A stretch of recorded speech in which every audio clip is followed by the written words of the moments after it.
Hey guys, so thanks very much for joining in our interview of the week. Today I'm talking to Mo Ali. Basically, we connected through a post that Mo put up on Facebook, which I found really, really useful. It was a really great post on how people who are creating webinars, can create excellent webinars, ones that are engaging, that are meaningful, that are impactful. And I just thought, I've got to talk to this guy because edupreneurs, entrepreneurs who are getting their message out there by educating their market really need to be using video and webinars to do that. So here's Mo's bio. He helps authors, speakers, trainers, and consultants create high value courses and webinars that sell them. Mo's core belief is that every author, speaker, and trainer or consultant should have at least a $1,000 plus product for their business. Mo's passion is about helping them to create this so they can become the authority in their industry. Now, the beauty about speaking to you, Mo, is that this is exactly what I do for my market as well. So for us to combine our skills, combine our expertise and our different points of view about how entrepreneurs, or what I call edupreneurs, can do this is only going to add value to our mutual audience. So I'm a big believer in working in collaboration and not competition. So that's why let's get together with people who do the same thing to make that happen. So yeah, can you just first of all, I guess, tell us a little bit about yourself, about how you help other edupreneurs or entrepreneurs to grow their businesses? Brilliant. So, thank you for inviting me, Sarah, and it's been a pleasure to speak to everyone. Well, it's great that we're actually meeting and synergizing. And what I found is the best way to actually how I actually got to where I am is I started in the webinar world. So I was helping a lot of speakers and consultants create webinars. And then what generally happened is that they had a really good webinar, but they didn't really have a good program to sell at the end of it. So then my focus sort of shifted to actually starting helping them to create the courses that really did well. Because as you know, with a lot of courses online, sometimes they're not as high quality as they should be, and sometimes they're not as well thought out as they should be. So that's where I found that I really found my sweet spot, was really helping people structure ideas, structure courses, and really start creating those results from there. Fantastic. All right, well, let's get into picking your brains and yeah, just seeing how you can help us leverage, how you can help us grow, get more exposure, and importantly, get some more sales. So my first question for you then is about this concept of authority products. So, I mean, what's your opinion of what an authority product actually is? What does that mean for other entrepreneurs? And how can we get an authority product? What is it? That's a very good question. And actually, I was only driving with one of my clients through London only a couple of days ago, and we passed through Harrods, and we were talking about the architecture of Harrods, and that was a prime example of authority product. That was something that took a lot of time to create, a lot of time to craft. You can actually see the quality of it. And then we started discussing about how the buildings nowadays aren't even as close in terms of quality, in terms of workmanship. And in many ways, that kind of is a perfect analogy of what an authority product is. So an authority product is something like a Harrods or a Macy's or a Selfridges, something that's taken a lot of time, a lot of craft, a lot of effort to actually build, something that becomes, literally like an icon in your marketplace, as opposed to something that's quick, high rise, very efficient, hasn't taken much time, much thought to build up. So basically, it's all about putting the thought in, because what happens is your ultimate goal is to help clients to get the results, and where your value comes from is the actual thought process. So the more you can do all the thinking for them, the heavy lifting for your clients, the easier it is for them to then apply the information and then get the results they want. So an authority product is basically something that you put a lot of time and effort into, put your heart and soul into it, and really created a journey for people that's very easy for them to take because you've actually done all the thinking for them. Yeah, I really like that idea because more often than not, we're thinking bottom line as entrepreneurs, aren't we? We're thinking we need more sales, we need to get products and services out there to get money coming in. One of the interesting things I often say to entrepreneurs is, you do have a message already. You've got so much expertise from your whole life of experience, whether you've got knowledge from formal training, whether you've got it from haphazardly working your way through life, you already have a lot there. And I think this authority product is what you're saying, is it stems from combining and drawing upon that experience, that knowledge, those competencies that have taken us our whole life to actually develop. So great. So we're thinking about then our historical expertise. All right, my next question then is, what then is the difference between an authority product and say a book or a course or some other thing we're putting out there? Because a lot of us could say, well, what does that mean for me?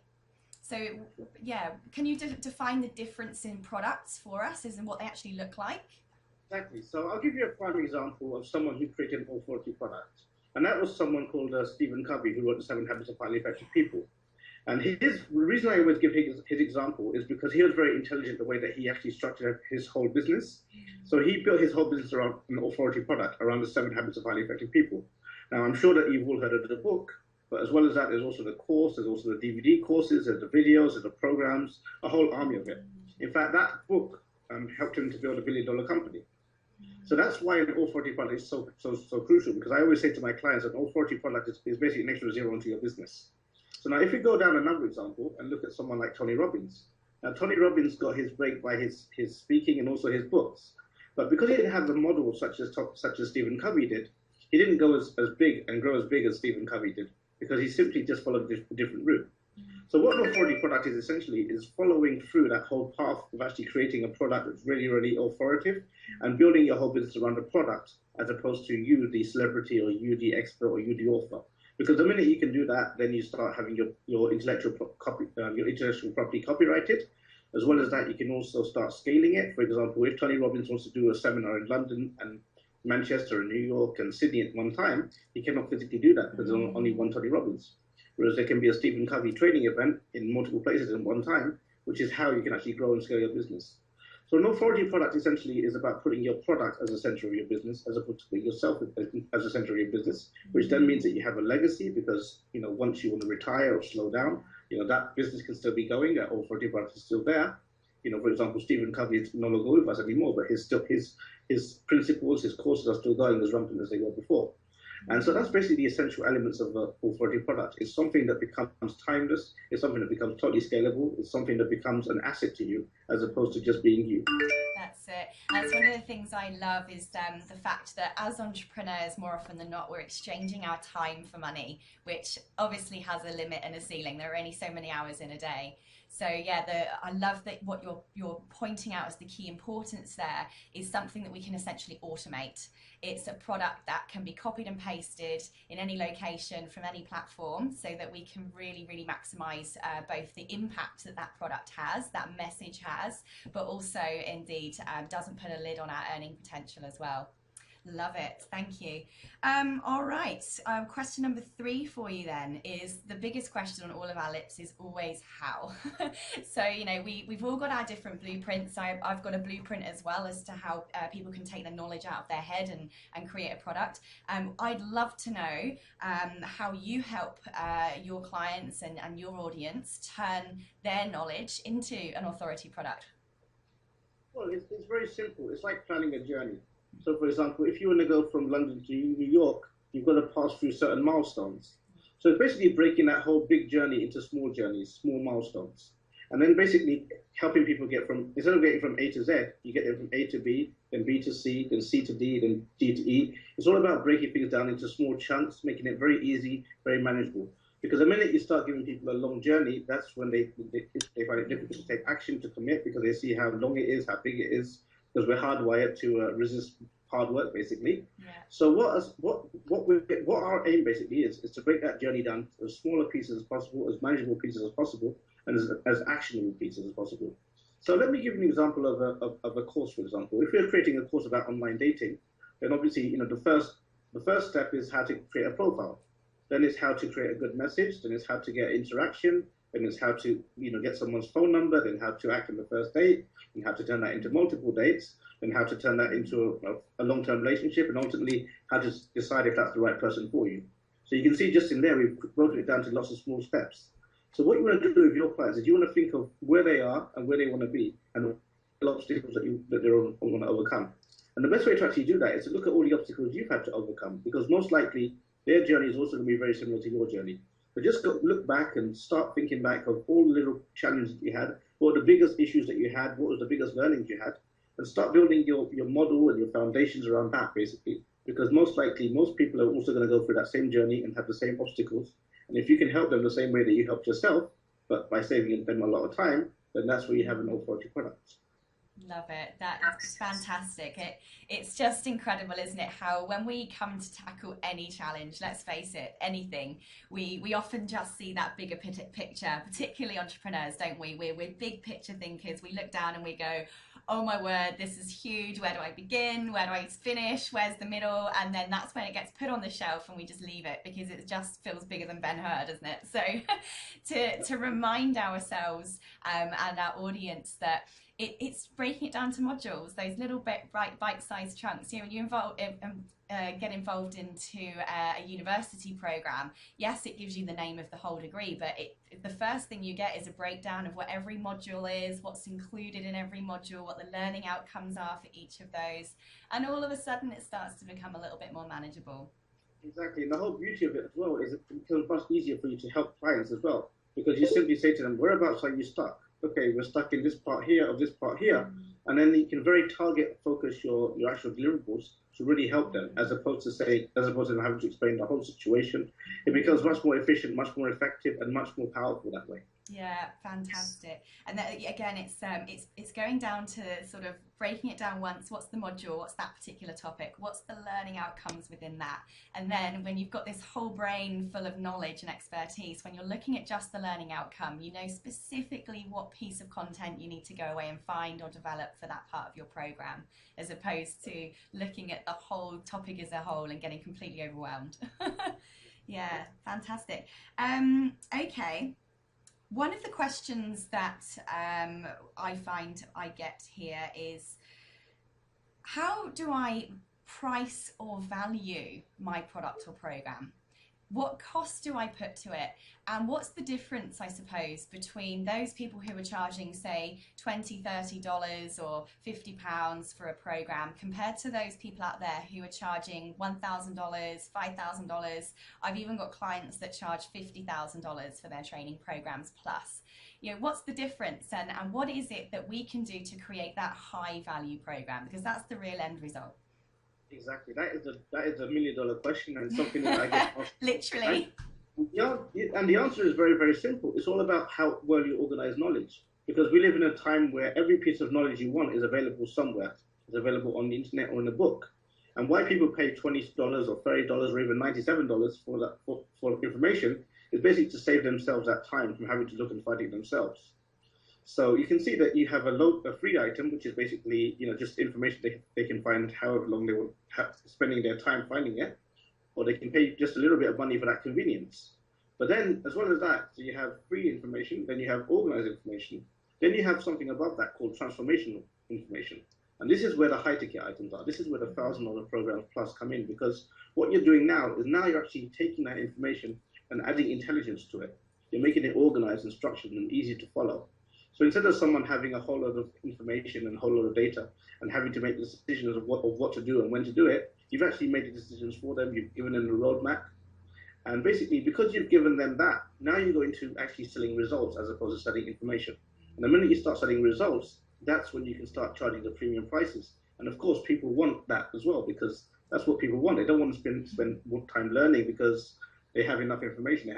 In fact, we live in an age of information overload. What they're actually looking for, the market's always crying out for, is people who can take that information and add intelligence to it. And as high-ticket item product creators, as authority product creators, that's what our job is, to add that intelligence to that information. Yeah, fantastic. So moving away from the informer to the transformer is what you're saying there. Fantastic. All right. So here's a question I get from a lot of my audience, which I'm guessing you probably do as well, is, but I work in such a specialized niche. How can I possibly make a business out of such a small or specialized type of company, or what I do couldn't possibly inform others? How do we get around that one? Well, I love that question because that's how I started. So when I started, I created a webinar platform. And one of my favorite clients was a guy called Jimmy. And one day, Jimmy just messaged me out of the blue. And he was in a very, very small niche, which was restaurant hygiene in America, which, as you can imagine, isn't a very big niche. It hasn't got a lot of money. But he basically sent me a message saying that, you know, he just closed a $15,000 client from there. So if you can make if you can acquire a $15,000 client in a restaurant hygiene niche, then that opens a door to so many niches. And the problem where people go wrong is that they think that they have to own the whole market. Whereas in reality, what you want to do is you just want to have a small percentage of that market. My core belief is that if you can have a mailing list of 1,000 people, you can easily have a seven-figure business. So it's not about having a huge market, because the bigger the market, the harder it is, the harder your voice, the more your voice gets lost in it. It's about having a small market and really becoming that authority in there. So I'd actually conversely argue that instead of going for a big market, it's actually easier to actually dominate the smaller market. And so if and follow your passion, whatever your passion is, that's where you're gonna excel most at. So just find your passion and just trust that there's going to be people out there who are willing to pay. Because one thing that you always find is that people are always going to find money to pay for things that they value. So if they're, even if they're a minimum wage earner, you see minimum wage earners driving Mustang cars, for example. They find the money to pay for it. So wherever market you are, people always find the money to justify your prices, because they want that result that you can offer to them. So always focus on the result, always focus on the small market, and just aim to become the authority in there. Right. It's very much like that sort of blue ocean strategy concept, isn't it? Is if you're I don't know, a search engine optimization specialist, and you want to get yourself out there as an SEO expert. Well, let's face it, it's pretty bloody waters out there. There's a lot of noise out there. There's a lot of competition, and you're going to be constantly in the battleground if you're working in that space. And again, just like you said, one of the things that I also encourage people in our space to do is to find that blue ocean, because if you're an SEO specialist, who do you really help? It might be that you do SEO for Italian restaurants in X, Y, and Z suburb. Well, all of a sudden, you might be the only person offering that service in that particular area, which means you don't have any competition anymore, and you're going to have people coming to you because you're different. Yeah, it's great. In fact, where I shared your fantastic post I saw about creating great webinars, I shared that on one of my Facebook pages called You Are What You Niched, which is completely about this fact that having a niche within a niche within a niche is the best platform place that you can be in. Yeah, great. Exactly. Thanks, Mo. What's next? Yeah, what's your favorite type of authority product? Which one do you think is the best type of one to use in terms of return on interest or impact or authority positioning?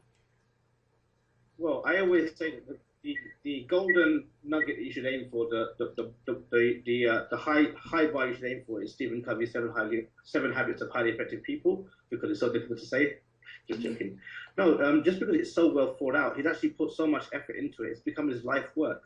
So what I'd say is my favorite authority product is not necessarily one that has the biggest market share or the biggest audience. It's something that's actually had the most heart put into it. Something you can actually see that someone's put a lot of time, a lot of effort, really caring about their audience and really having that sincerity. And for me, personally speaking, of every product that I've seen so far, the one that most resonates with me is probably 7 Habits of Highly Effective People, because just when you hear Stephen Covey speak, he can say something in 2 or 3 minutes just as impactfully as someone like Tony Robbins can say it in 20 or 30 minutes. Just having that condensedness of knowledge, that wisdom, and you only get that from actually having that heart and putting that effort into creating something like that. So I always say that the area that I aim to be what I aim to do is something like Stephen Covey has done, and if I can do that, I'll be very happy. Yeah. So where would you begin though? Do you think it would be a book, a face-to-face course, a series of webinars, or do you think it's more of a progression and combination of a number of different medium? It's a progression, because what you need to realize is that people have different needs. Some people are more social orientated. For them, it's all about groups and communities and events. So if you look at people that go to Tony Robbins events, they're very social and experiential orientated. For them, that kind of product is perfect. But there's certain people who prefer to have something more structured and online. And for them, a webinar course or an online course is better, or a membership area. Some people, they just like to have things on a one-to-one basis. So for them, a one-to-one consultancy. So it depends very much on firstly, it depends on your own personal style. Some people are very good teaching one-to-one. Some people are very good in a large room with 500 people. Some people are really good in a large room with 50,000 people. It depends entirely on your own personal strengths. And I always say to people that play to your own natural strengths. Don't think that you're only going to be winning if you're speaking to 50,000 or 1,000 people. What works best is the way that you can communicate, the way you can deliver. And even if you can just impact a few people very powerfully, that has all the value in the world. Yeah, definitely. It's recognizing, isn't it, that everybody's different. We all have different learning styles, we all have different teaching styles, and it's about understanding both yours and your audiences to get that right. Okay, 100%. Fantastic. Okay. I'd say that they're the main questions I wanted to ask, but I do have one final one. And because it's the way that we met, so to speak, which is all about creating fantastic webinars, could you give us what you think your top 5 tips are in creating fantastic webinars? Oh, in terms of webinars, perfect. So webinars are very, very powerful because what they do is they actually give you the strategy of preeminence that Jay Abraham talks about a lot. Because before you're asking for the sale, you're actually giving 50 minutes of value first. So especially if you're selling something at a high ticket, that's perfect because you're actually giving people 50 minutes of information or content before you've actually asked for the sale. So you've really positioned yourself as an expert. So I'm going to give you 5 tips that really help with webinars. So the first tip basically is you want to use stories in your webinars. The way you want to see your webinar is like a TV show. And if you look at how a Discovery TV show is made, if you just give people 60 minutes of content in one go, their brains are pretty much going to get fried. So you want to break it up into small sections. And after every, say, 10, 15 minutes, give people a short story. Because what that short story does is that basically allows the audience to take a little break, a mental break. So that in that little break, they can start processing what you just talked about in the last section.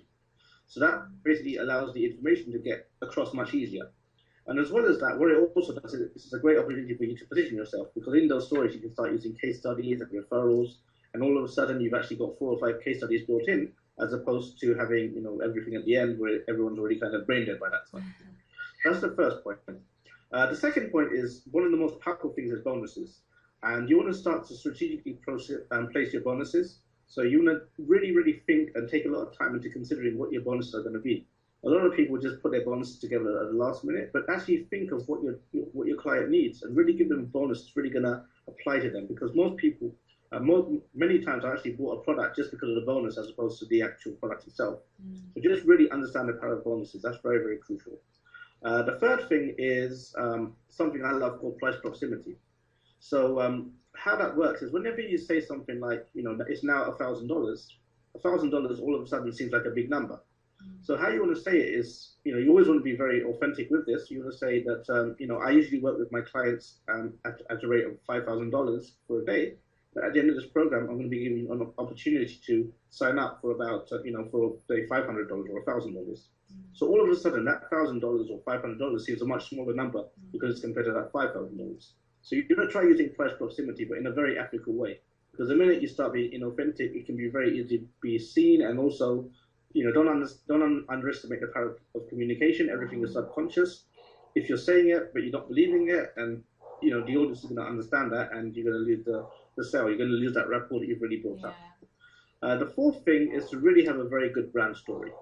So whenever I see a lot of webinars, the author kind of either does this very badly or does this in too much excess. So when you're telling your story, you want it to be very consistent, very congruent every way you say it.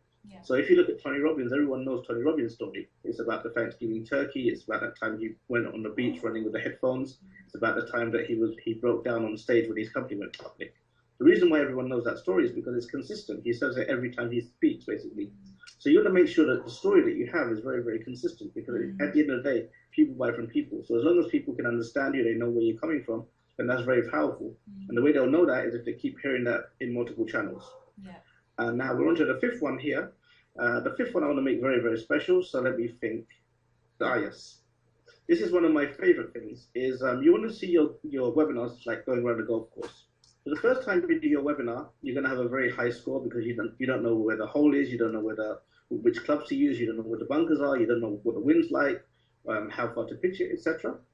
The second time you go around, you have a better score because you start knowing where things are. The third time, you know which club to use, etc. And probably about the fourth or fifth time, you're pretty much very fluent in the course. And it's the same thing with a webinar. There's going to be parts where you speed up, parts where you just naturally struggle with, parts that you always overrun, parts that you're always short on. So you just want to spend that 2 or 3 or 4 times just practicing it, because that's going to make such a crucial difference. What a lot of people do, and you can hear it quite often, is that their webinar is their first round of golf. And that's where all the mistakes come up. And if you're selling a big ticket item, that's where those small things could really cost you sales. Yeah. So always take that little effort just to practice that webinar 2 or 3 or 4 times before you actually do it, and that makes a huge difference in your performance, in your delivery, and also your confidence. Yeah, absolutely. I find that even the most experienced of educators, trainers, consultants, myself absolutely included, is that when you come to doing a webinar and talking to a camera lens, it's very, very different to the dynamics that you're used to speaking in front of real life people, isn't it? So that's one thing that's really hard to get used to. And then I think there's more the technical side as well, isn't it? Is it doesn't matter how proficient you are, how perfectly executed and manicured and rehearsed your actual delivery is itself, is I've had another example as well where the technology or not practicing with it completely flunked halfway through. I lost half my participants, I couldn't get them back in, and disaster. It's definitely the powers in the practice. Most definitely. Fantastic. Well, Mo, they're the questions that I just couldn't wait to get your point of view on for our joint audiences. Without a doubt, definitely going to have added a lot of value to the edupreneurs and entrepreneurs out there who are looking to grow their business using the platform of education and information. So thank you so much for your time. Mo, is there any way where our audiences can follow you? Yep, just go to my blog, it's themoali.com, and on there you'll find all articles, all the models I've talked about, everything broken down, and all the content you need you can find on there. So it's themoali.com. That's fantastic. And vice versa, guys, you can follow me on Facebook, Sarah Cordiner, and lots more from Mo and I to come along to you guys to help you out in your edupreneurship endeavours. Thank you so much, Mo. Perfect. Thank you very much, Sarah, and goodbye, everyone.